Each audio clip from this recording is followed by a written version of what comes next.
warahmatullahi wabarakatuh. Selamat jumpa di dalam sebuah acara, di dalam obrolan Yapsira Menyapa. Obrolan ringan tapi bernas untuk mengisi hari-hari Ramadan kita. Saat ini kita kedatangan dua tokoh yang sangat kita syukuri sebuah kedatangannya. Saya ingin menyapa Bung Saiful Malik Arif. Boleh panggil Bung ya? Ya. Siap. Beliau anggota Dewan Provinsi Papua Barat Daya. Papua Barat. Belum Papua Barat. Daya. Oke, Papua Barat. Sekarang menakodai sebuah partai Keadilan Sejahtera sebagai ketua DPW-nya. Di samping beliau, tokoh muda yang sangat potensial, Bung Safrodit Sabunama, yang baru tiba tadi pagi dari Jakarta ya. Siap. Ya, beliau membawa tanggung jawab baru sebagai ketua Dewan Perwakilan Wilayah Partai Amanat Nasional. Pak Saiful tidak asing lagi bagi kita, tokoh muda yang sangat potensial, yang hari-hari ini beliau mendapat tanggung jawab baru membawa armada Partai Amanat Nasional di Provinsi Papua Barat Daya. Kita ngobrol ringan saja ya. Jadi Ramadan kan sebuah bulan tempat kita membakar hal-hal yang kurang baik sebelumnya, kemudian melatih dari diri kita, emosi kita untuk 11 bulan ke depan. Kita selain menahan lapar, juga mencoba mengendalikan emosi, menahan amarah dan sebagainya, sehingga hal-hal yang terkait dengan masalah-masalah kita memiliki kepercayaan, menjaga jangan sempat berbohong dan sebagainya, itu merupakan sebuah upaya kita menjaga Ramadan kita sebagai sebuah yang bisa kita lalui dengan baik. Nah, terkait dengan kepercayaan, terkait dengan amanah, saya mendapat sebuah berita bahwa karena amanah itulah Bung Safrodit Sabunama itu dilihat sebagai sebuah hal yang sangat positif oleh Pak Zulkifli Hasan untuk membawa perahu PAN di Provinsi Papua Daya.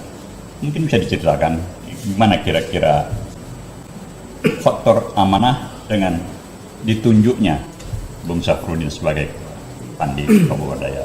Baik, terima kasih Bang Wahidin. Terima kasih pemirsa semua. Assalamualaikum warahmatullahi wabarakatuh. Waalaikumsalam warahmatullahi. Di dalam politik itu saya juga belajar dari mentor saya, Pak Haji Hartono Songko Hijau. Jadi beliau, saya berpolitik itu kan dibawa oleh beliau. Ketika saya masuk, ada treatment khusus yang beliau sampaikan ke saya bahwa politik itu adalah jalan pengabdian. Dan ketika kita berada di wilayah itu, maka keikhlasan, keteguhan hati itu harus menjadi prinsip yang melekat. Nah, itu kemudian saya bawa terus. Hampir 9 tahun saya di DPRD Kota Sorong, itu terus menjadi atmosfer yang melindungi saya. Ya, walaupun jujur saja bahwa kita manusia. Godaan-godaan itu selalu datang silih berganti. Lalu kemudian yang tadi Bang Wahidin sampaikan, indahnya Ramadan mencoba untuk menghapuskan kita dalam rentang setahun itu. Nah, terkait dengan kepercayaan yang hari ini diberikan kepada saya merasa bahwa ini adalah sesuatu yang sebelumnya tidak pernah saya ada di dalam benak saya. Karena jauh sebelum itu, saya juga harus akui bahwa saya sudah sounding kemana-mana, bahwa saya pikir saya cukup di DPR selama 2 periode. Karena ketika 2 periode itu saya tidak mampu melakukan sebuah langkah-langkah yang konstruktif, maka sebenarnya medan saya bukan harus di situ. Mungkin saya harus mengeksplor medan lain untuk menunjukkan bahwa disitulah saya yang sebenarnya. Dan itu selalu dipantau ya oleh DPP bagaimana walau alam ya. iya. Tetapi kebetulan ada beberapa pengurus DPP juga yang bermain di media sosial dan terkoneksi secara langsung. Lalu kemarin kami direkomendasikan oleh DPW Provinsi Papua Barat sebagai provinsi induk untuk menjadi orang yang direkomendasikan sebagai calon ketua formatur DPW Partai Amanat Nasional Papua Barat Daya. Lalu kami ke Jakarta, kami 4 orang, tetapi salah satunya itu tidak berkesempatan hadir. Lalu kemudian di dalam forum itu saya selalu meyakini bahwa ada sebuah kekuatan yang kekuatan itu tidak bisa dihalangi dan tidak bisa dibendung dengan cara apapun. Makanya ketika saya datang, saya juga pikir bahwa ya kalau memang amanah itu akan diberikan, saya terima. Tetapi kalau tidak, maka memang bukan saya layak untuk menjadi nahkoda dari situ. Lalu datanglah Pak Zulkifli Hasan. Jadi ketika beliau datang itu, di pikiran kami itu sudah macam-macam. Ini beliau akan tanya, apa yang sudah kau lakukan, berapa lama kau berpartai, kemudian track record apa yang sudah kau tunjukkan, lalu kemudian komitmen ke depan membawa partai ini seperti apa. Di samping komitmen, hal-hal konkret apa yang akan kau lakukan untuk membangun partai ini ke depan. Saya pun tentu, ya namanya ketika kita ada di medan perjuangan, tidak mungkin kita hanya datang dengan keikhlasan. Tetapi minimal kita juga harus memikirkan bahwa hal apa yang akan kita persiapkan ketika kita ditanya tentang sebuah komitmen dan sebuah persembahan yang real.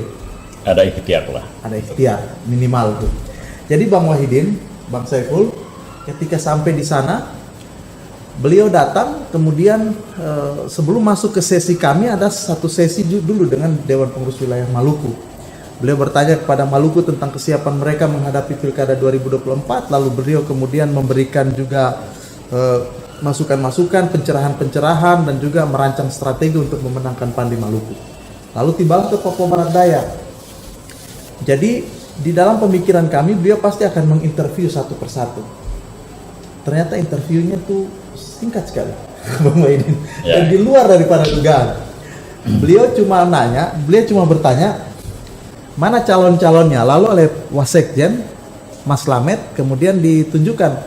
Ini salah satu calon, beliau jabatannya ini, di samping jabatan politik juga jabatan di struktur partai adalah begini.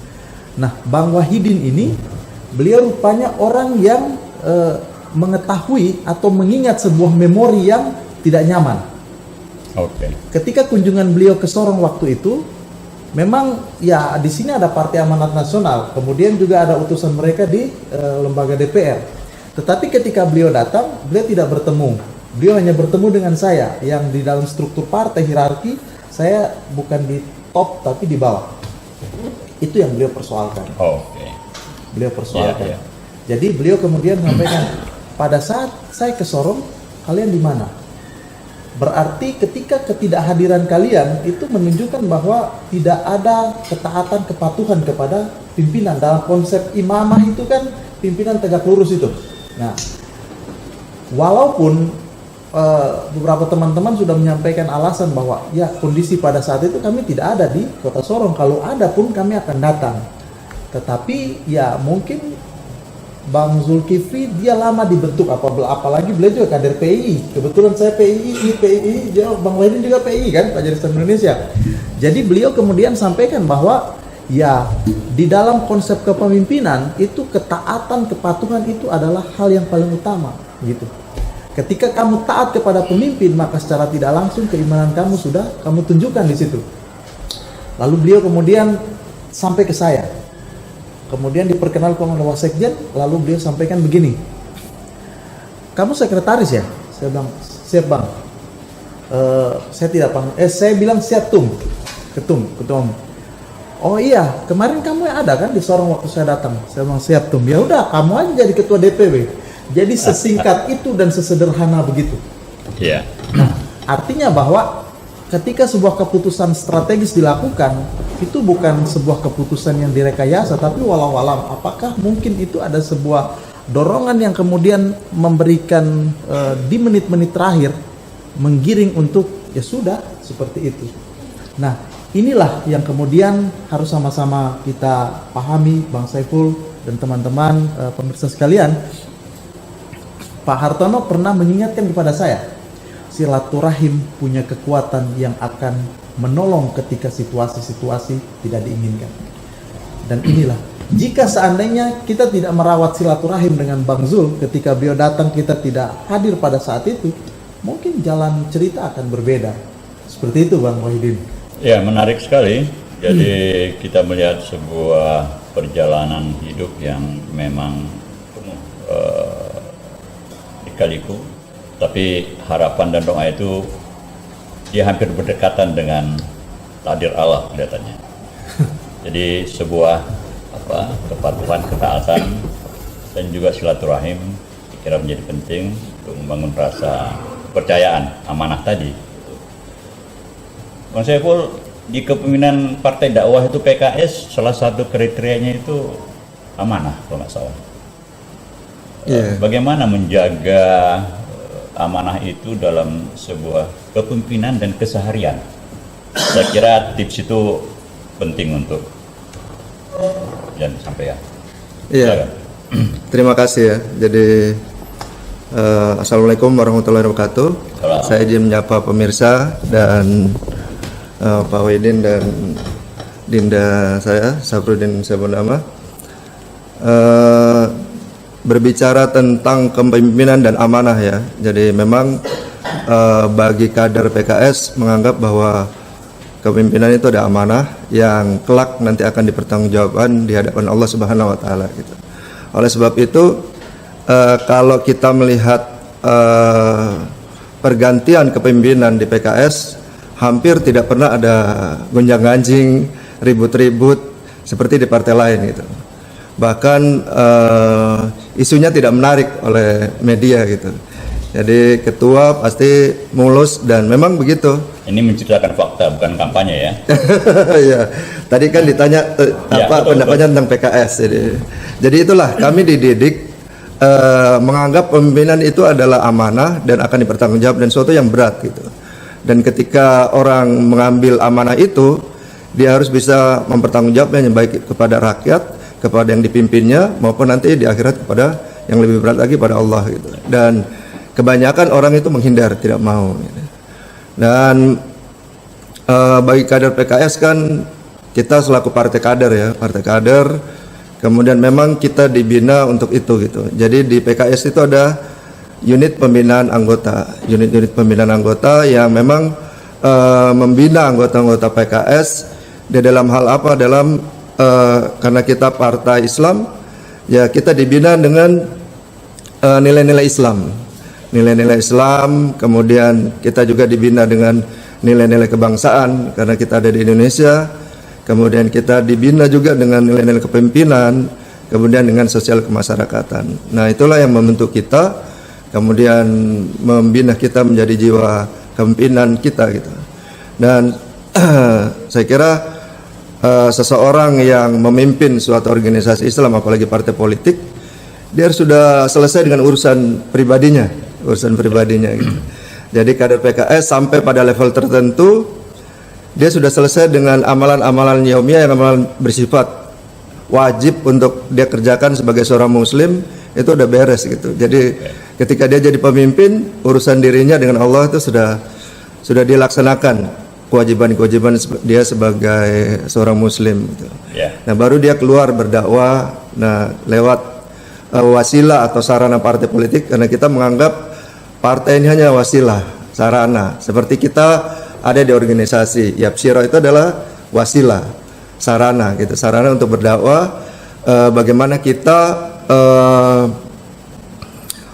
memberikan manfaat kepada orang lain, kemudian memberikan petunjuk, memberikan pengajaran dan sebagainya, dalam rangka orang lebih dekat pada Allah gitu.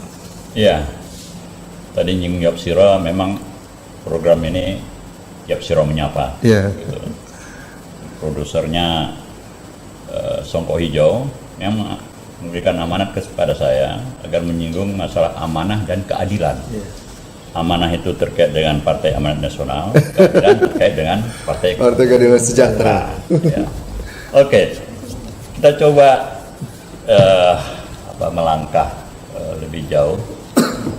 Amanah yang kita emban itu akan membangun trust dari masyarakat tentunya dari segi kepemimpinan. Trust itu dia terhubung dengan partisipasi masyarakat.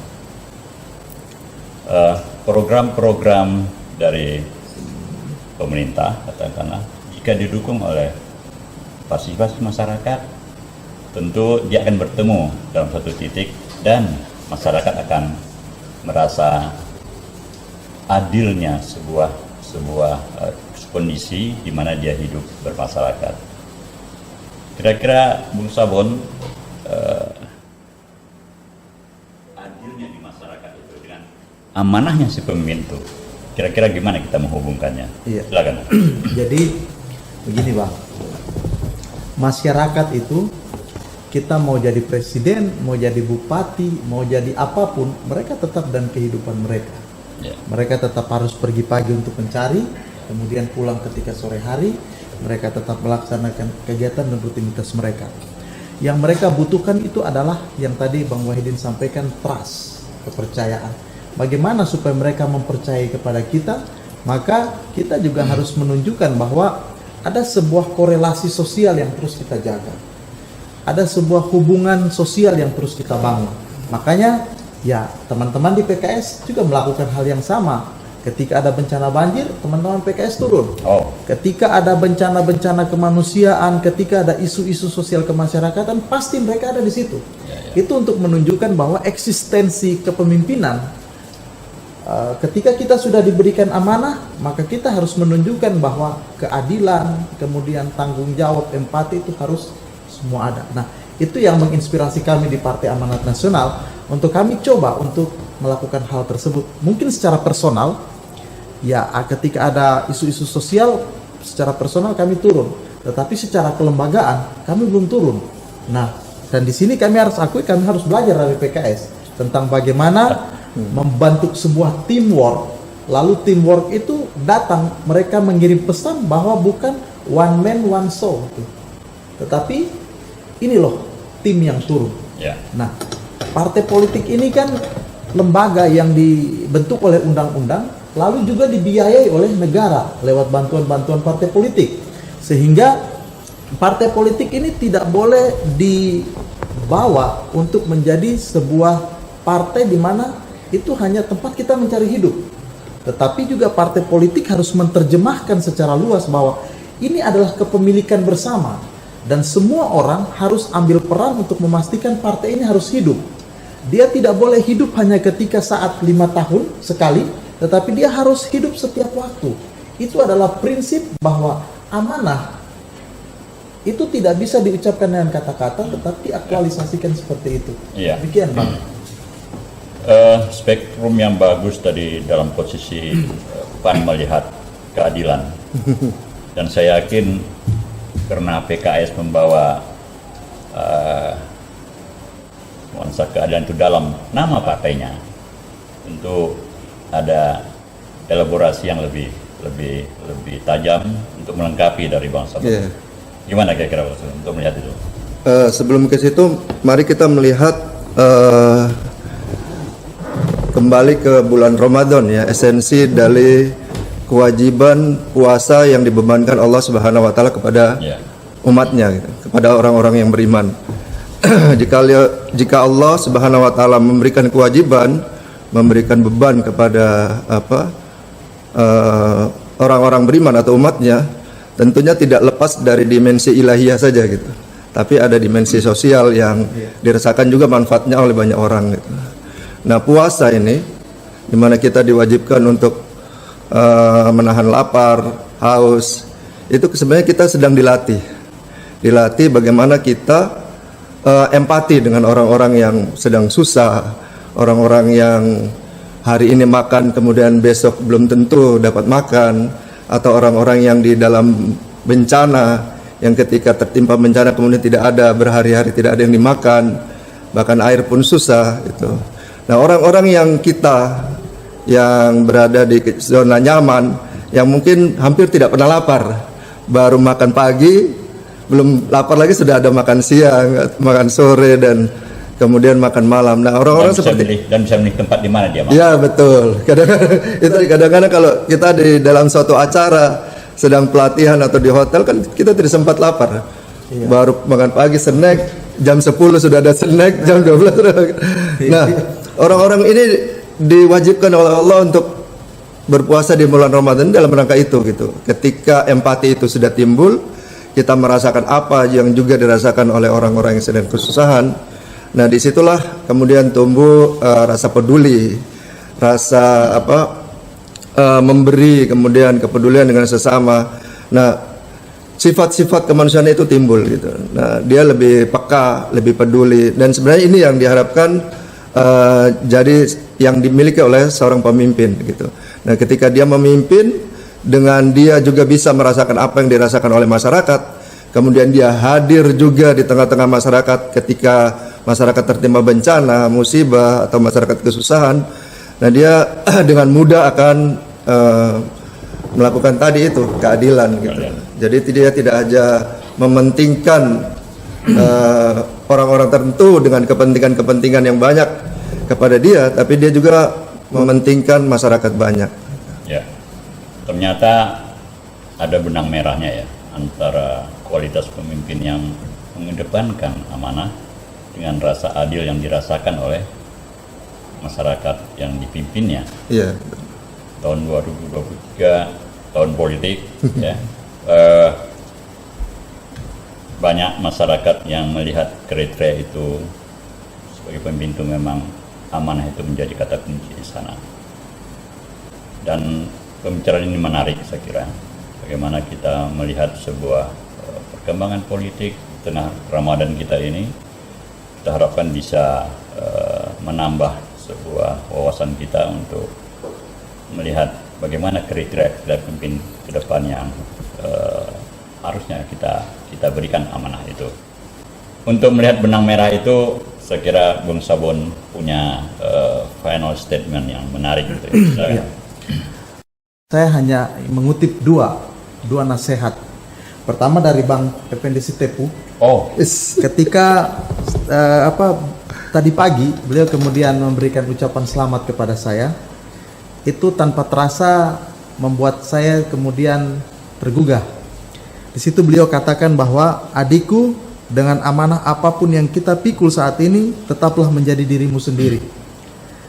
Semakin besar amanah yang kita pikul, maka semakin besar tanggung jawab yang kita pikul di dunia dan juga di akhirat. Karena pertanggungjawaban yang dilakukan oleh seorang pemimpin bukan saja kepada konstituen, kepada masyarakat, tetapi juga kepada Tuhan. Tetaplah semangat, kita saling mendoakan. Nah, korelasinya di sini Bang Wahidin dan pemirsa semua, bahwa memimpin itu adalah sebuah seni sebenarnya.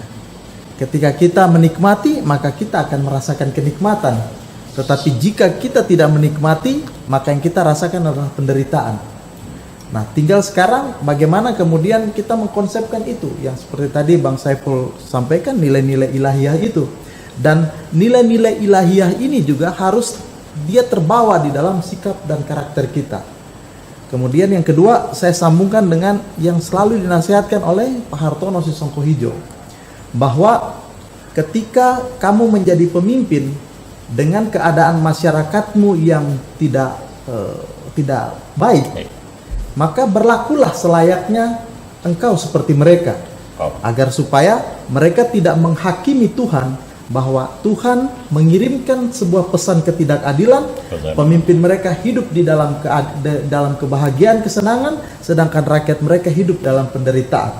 Makanya kepada teman-teman semua yang ingin berpolitik, saya ingin menyampaikan pesan bahwa ketika kita sudah menjadi seorang pemimpin, seorang anggota DPR ataukah pemimpin di eksekutif, tetaplah berlaku kita sebagaimana konstituen kita. Ketika mereka ada kedukaan, datanglah. Karena di situ pasti mereka akan mengucapkan terima kasih ya Allah. Ternyata meskipun kami orang susah, tetapi ada orang-orang besar juga yang datang kemudian menghampiri kami. Seperti itu Bang Wahidin. Ya. Selamat adik Sofrin Sabanama wilayah pengabdian semakin luas, dan itu merupakan sebuah tanggung jawab yang besar dan akan kita pertanggungjawabkan. Iya, Bang Wahidin, saya tambahkan sedikit. Bang Saiful minta maaf. Ini juga sebagai klarifikasi.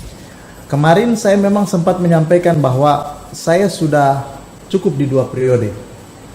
Ancang-ancang untuk kembali pulang itu sudah saya lakukan. Dengan kemudian tidak terlalu euforia, larut dalam euforia politik. Tetapi kemudian saya meyakini bahwa alam memberi sinyal bahwa jangan kau kembali dulu. Sama-sama dengan kami, yaitu dengan diberikan mandat amanah yang tanpa saya duga, kamu jadi ketua DPW Partai Amanat Nasional Papua Barat Daya. Itu seolah sebuah sinyal yang mengirim pesan bahwa jangan dulu kembali pulang, tetaplah bersama kami. Seperti itu. Ya, selamat sekali lagi. Ya.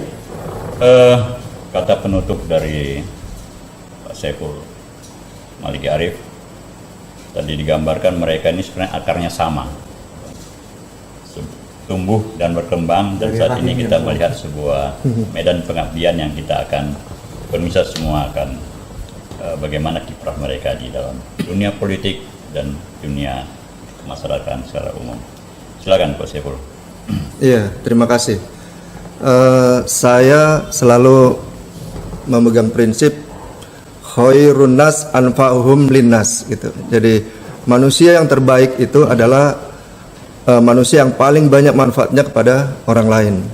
Demikian juga ketika kita diberi amanah sebagai pemimpin atau sebagai anggota dewan atau bupati dan sebagainya, dan saya kebetulan diamanahkan sebagai anggota DPR Provinsi Papua Barat, saya selalu berusaha begitu, bahwa kehadiran saya ini dapat memberikan, sebagai anggota dewan ini dapat memberikan manfaat kepada banyak orang. Minimal konstituen saya merasakan saya ada gitu. Saya ada, dan mereka selama saya menjabat itu, mereka merasakan kehadiran saya dengan mungkin hal-hal yang saya perjuangkan aspirasinya. Kemudian ada tadi sudah dikatakan bahwa kita hadir juga di kala mereka tertimpa musibah dan sebagainya. Dan itulah yang harus sebenarnya dilakukan oleh orang yang sedang diberikan amanah, bahwa konstituennya harus merasakan kehadirannya. Kan sekarang ini banyak sekali orang menjadi pragmatis, pemilihan menyongsong 2024 ini mereka mengatakan wani piro gitu. Itu karena apa? Karena mereka tidak merasakan manfaatnya. Ada anggota dewan atau tidak anggota dewan sama saja. Betul. Mereka datang 5 tahun, ketika sudah mendekat nanti 2024 baru mereka datang. Banyak sekali calon-calon yang terpampang, kemudian setelah itu mereka hilang gitu. Nah, ini tidak boleh terjadi kepada pemimpin-pemimpin muslim yang mendapat amanah kepada kita semua ya, bukan kepada saya sendiri. Marilah sebagai seorang yang sedang mendapatkan amanah, kita harus hadir di tengah-tengah masyarakat, kemudian biar masyarakat merasakan ada kita, masyarakat merasakan manfaat kita. Sebanyak mungkin masyarakat yang merasakan manfaat, itulah kita menuju kepada orang yang terbaik di mata Allah. Amin. Terima kasih. Terima kasih. Safrin Sabun Nama, selamat sekali lagi. Saiful Maliki Arif, sebuah wacana yang kita mencerdaskan kepada pemirsa. Pemirsa sekalian, demikianlah obrolan ringan kita terkait dengan forum di Yapsiro Menyapa, ringan tapi bernas. Bagaimana tadi kita menghubungkan antara kualitas pemimpin yang amanah, kemudian dihubungkan dengan kondisi masyarakat yang merasakan keadilan. Itu semua tadi disinggung dengan baik oleh tadi disabun nama, kemudian oleh Umarif. Terima kasih pemirsa, dan untuk mengunci seluruh pembicaraan kita ini, saya kira penting kita mendengarkan sebuah ibrah, sebuah tausiah yang akan disampaikan oleh tokoh kita, Dr. Ribut Purwoyono. Terima kasih teman-teman sekalian. Assalamualaikum warahmatullahi wabarakatuh. Assalamualaikum warahmatullahi wabarakatuh. Bismillah walhamdulillah wassalatu wassalamu ala rasulillah wala hawla wala quwwata illa billah. Amma ba'd. Fa ya ibadallah ittaqullaha haqqa tuqatih faqad fazal muttaqun. Pemirsa yang saya hormati dan yang dimuliakan oleh Allah Subhanahu wa taala. Setelah kita mendengar dialog dua orang legislatif yang sekaligus dua orang pimpinan partai di Papua Barat Daya, rasanya ya terasa menyejukkan lah, harus saya kira begitu ya. Terkait ini dengan Ramadan, bahwa Ramadan itu sendiri terkait dengan suatu kewajiban, yakni berpuasa, dan ujung dari semua itu adalah takwa. Ujung dari semua itu adalah takwa yang bisa diartikan sebagai imtitsalu awamirillahi wa jatinabu nawahihi, yaitu melaksanakan segala perintah Allah dan menjauhi segala larangannya. Memperhatikan dialog kedua tokoh sebagaimana telah kita lihat tadi, bahwa sesungguhnya keadilan, kesejahteraan, dan kehidupan yang bermartabat adalah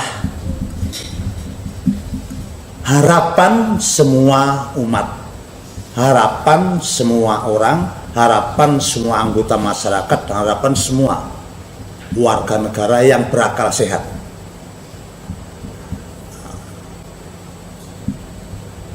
Namun mesti diingat, untuk terwujudnya itu semua, mari kita perhatikan firman Allah Subhanahu wa taala. Kuntum khaira ummatin ukhrijat linnasi ta'muruna bil ma'ruf wa tanhauna 'anil munkar wa tu'minuna billah. Kamu adalah sebaik-baik umat. Kuntum khaira ummatin ta'muru bil ma'ruf, kamu menyeru kepada yang ma'ruf, dan kamu sekalian mencegah kemungkaran, serta kamu beriman kepada Allah. Terwujudnya tatanan kehidupan yang adil, makmur, sejahtera, dan bermartabat hanya bisa terjadi dengan kehadiran para pemimpin atau pemimpin-pemimpin yang adil dan amanah, yang adil dan amanah. Adil dalam konteks penyelenggaraan kekuasaan tentu harus menyesuaikan dengan ketentuan, peraturan, dan perundang-undangan yang berlaku. Sebagaimana dalam konteks Islam, bahwa adil itu harus menyesuaikan apa yang dilaksanakan sesuai dengan ajaran Allah dan Rasul-Nya. Demikian juga dengan amanah, maka amanah itu harus dilaksanakan terutama untuk para wakil rakyat, yang oleh para legislatif. Mereka itu adalah pengemban amanah. Siapa yang beri amanah? Rakyat. Yang pertama tentu Allah, yang berikutnya juga para legislator ini adalah pengemban amanat dari rakyat. Maka dalam konteks ini para pemimpin itu, para anggota legislatif itu mestinya juga memperhatikan aspirasi yang dari masyarakat, aspirasi dari masyarakat, bukan hanya mementingkan diri dan golongan, tapi dalam pembuatan undang-undang, misalnya pembuatan peraturan dan perundang-undangan, harus memperhatikan aspirasi rakyat, bukan memperhatikan aspirasi penguasa, dan bukan hanya memperhatikan kepentingan diri sendiri dan golongan. Tentu demikian.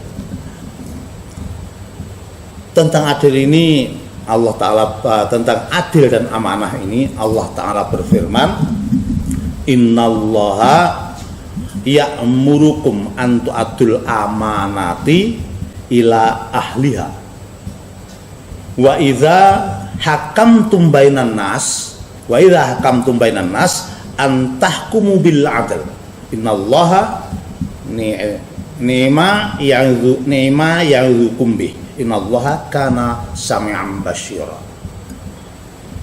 Sesungguhnya Allah menyuruh kamu sekalian untuk menyampaikan amanat kepada ahlinya, kepada yang berhak menerimanya dalam hal ini, dan menyuruh kamu apabila menetapkan suatu hukum, wa hakamtum bainan nas, apabila kamu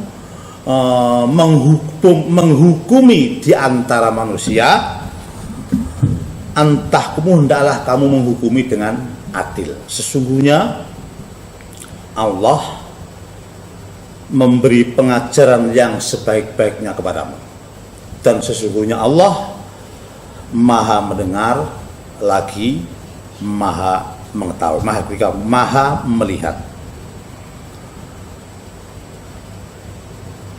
Pemirsa yang budiman dan yang dirahmati oleh Allah Subhanahu wa taala, mewujudkan keadilan dan bersikap amanah dan mengemban amanah merupakan satu hal yang memang harus dimiliki oleh tiap-tiap pemimpin. Semakin banyak pemimpin yang adil dan amanah, semakin besar peluang untuk mewujudkan tatanan kehidupan yang adil, makmur, sejahtera, dan bermartabat.